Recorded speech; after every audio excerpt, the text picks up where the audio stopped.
What is the difference between international humanitarian law and international human rights law? That is what we are going to discuss in this video. And if you haven't watched my previous video on national humanitarian law, I would suggest to watch that first and then come back to this video so that you would get a better understanding about this comparison.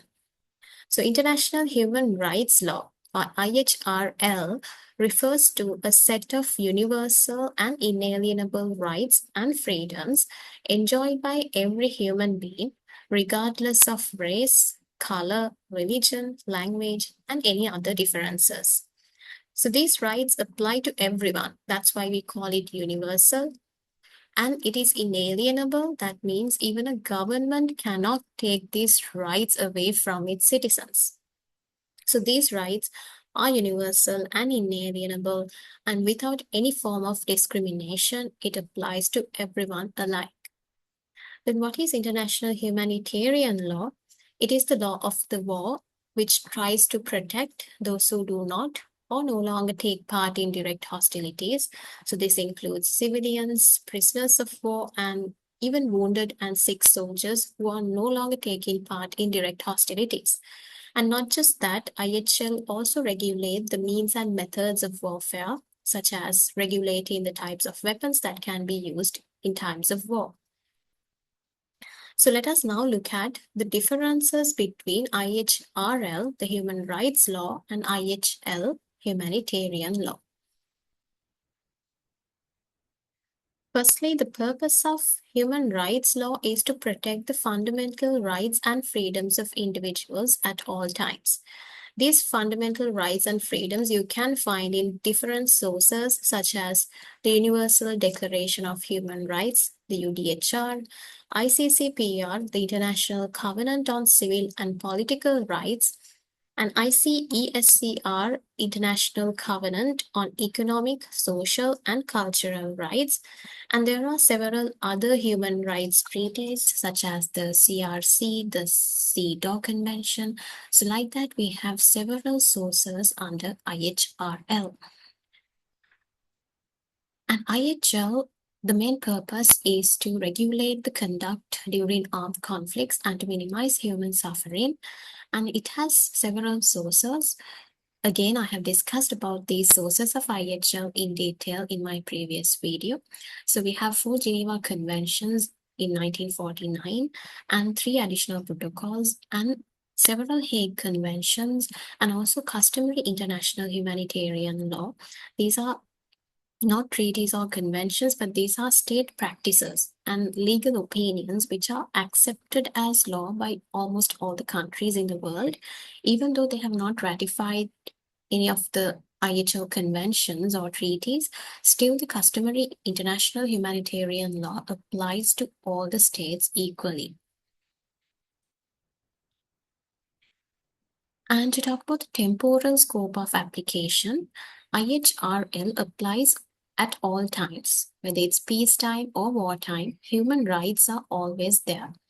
But IHL applies only during armed conflicts. It could be an international armed conflict between two state parties, or it could be a non-international armed conflict between a state party and non-state armed groups.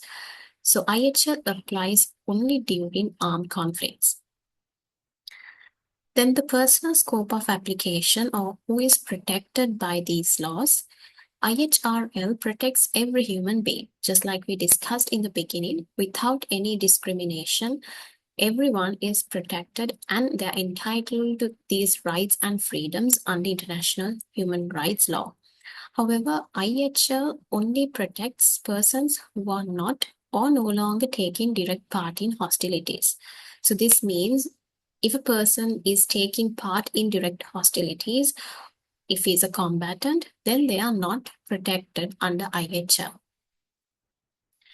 Moving on to the parties bound under human rights law, it imposes duties on states to respect, protect, and fulfill human rights. However, IHL imposes duties primarily on the parties to a conflict, and it may include non-state armed groups as well. So whoever is party to an armed conflict, they are bound by the principles and regulations of IHL. Then human rights law focuses on the dignity and equality of all individuals. So as we discussed in the beginning, there is no discrimination as every human being is entitled to the human rights and freedoms. So it focuses on upholding the dignity and equality of all individuals. However, IHL is focusing on balancing the military necessity with humanitarian considerations. To get a clear idea about what is military necessity and what are humanitarian considerations, you can refer to the previous video. So the focus of human rights law and humanitarian law is different. And also the geographical scope of application is different because human rights law applies globally or universally wherever you live, in whichever the country, you are entitled to human rights. However, humanitarian law applies only in an area where there is an international or non-international armed conflict. It applies only in that particular geographical area and nowhere else. The implementation of these two laws are also different.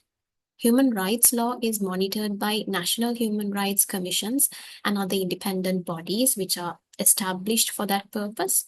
And the human rights violations can be prosecuted by national courts as well as regional courts such as the European Court of Human Rights, the Inter-American Court of Human Rights. So like that, we have certain regional courts which are used for prosecuting these human rights violations by state parties.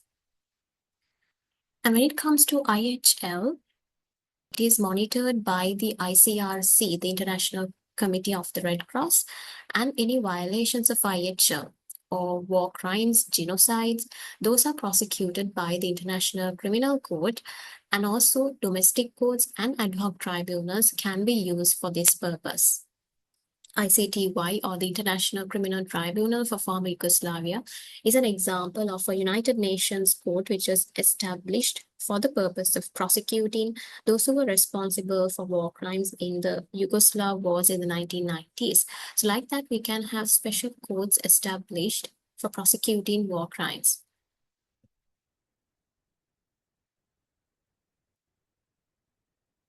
So having discussed the differences between IHL and IHRL, we should note that there are some common substantive rules of both these laws. For example, prohibition of torture, which is prohibited both under IHL and IHRL. However, they also contain very different provisions. For example, IHL deals with many issues that are outside the purview of human rights law. If you take, for an example, the status of combatants or the prisoners of war, these are not dealt with under the human rights law. So these are special things which only comes under humanitarian law.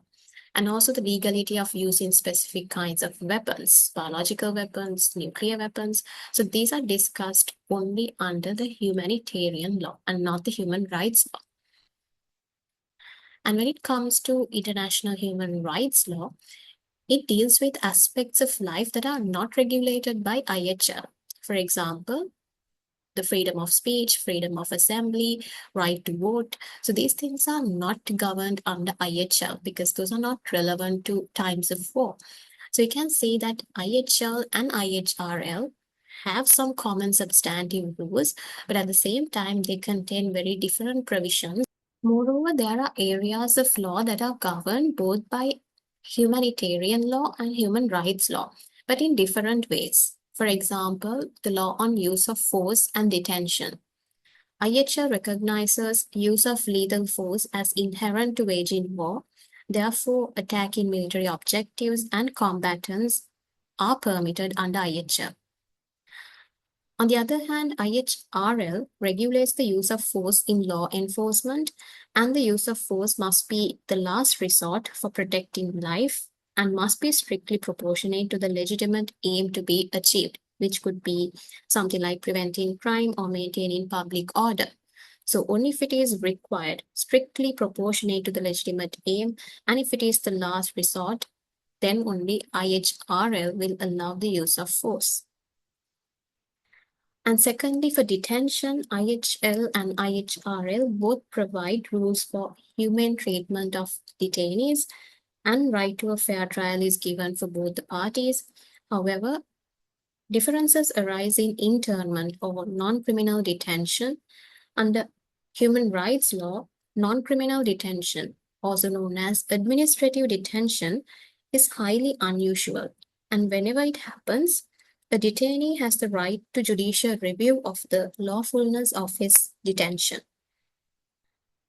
However, under IHL, during an armed conflict, judicial review of the lawfulness of detention is not required. So you can see how IHL and IHRL applies quite differently to similar situations. So the question arises, which law should prevail if there is a conflict between IHL and IHRL?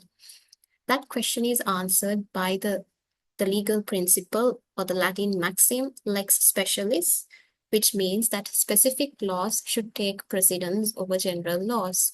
So here the special law or the specific law that applies in times of war is the international humanitarian law. So if there is a conflict between IHL and IHRL during times of war, it is the international humanitarian law that should exist or that should take precedence in regulating the conduct during armed conflicts. Thank you for watching the video. I hope you're now clear as to what is the difference between international human rights law and international humanitarian law. If you have further questions, please comment. And if you think that this video is helpful, subscribe to the channel and stay in touch for more videos. Thank you.